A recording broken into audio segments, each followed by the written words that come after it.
ஸ்ரீ உருமனசாமியின் பிறப்பு வரலாறும் மரபு நிகழ்வுகளும் பிறப்பிடம். ஸ்ரீ உருமனசாமி தமிழ்நாட்டின் பெரம்பலூர் மாவட்டம் லாடபுரம் அருகிலுள்ள முத்துப்பல்லாரி தேசத்தில் பிறந்தவர். அந்த கால சமூக சூழ்நிலை, அவரது காலத்தில் தோப்போண்டன், சிறுகோண்டன், கருமோண்டன், உருமாயி, கருப்பாயி போன்ற பண்டைய தலைவர்கள் மற்றும் புராண சம்பிரதாயங்களுடன் இணைந்த நிகழ்வுகள் நடைபெற்றன. வெள்ளை குதிரைகள், கருப்பணசாமி, பட்டு நூல்காரன், 7 கன்னிமார்கள், மதுரை வீரசாமி, 108 தெய்வங்கள் போன்றவை இங்கு மதமாகவும் மரபாகவும் வழிபட்டன. சமூக கட்டுப்பாடுகள். ஒரு விதவைக்கு மீண்டும் திருமணம் செய்ய வேண்டும் என்று நாட்டின் ராஜா வற்புறுத்தினார். ஆனால் அன்றே கணவனை இழந்தாலும் மறுமணம் செய்யும் சாதி நாங்கள் அல்ல என அவள் மறுத்தாள்.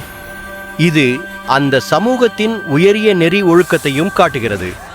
நெற்கதிர் சம்பவம். ராஜா அறுவடை செய்ய நெற்கதிரை கட்ட உத்தரவு செய்தார்.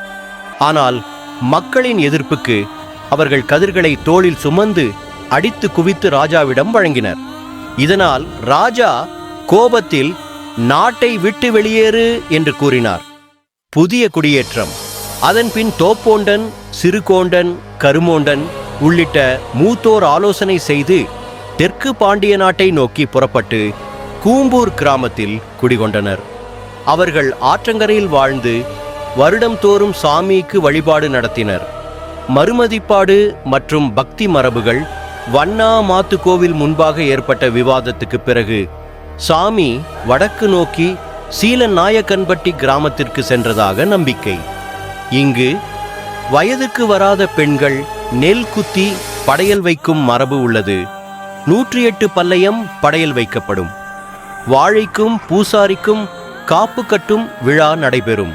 பெரிய வீட்டு வாசலில் 16 பட்டி பொங்கல் வைத்து சக்தி அழைப்பது வழக்கம். சாமி, கரகம் பூசாரிகளால் கோயிலுக்கு அழைத்துச் செல்லப்படுகிறது. சிறப்பம்சங்கள்.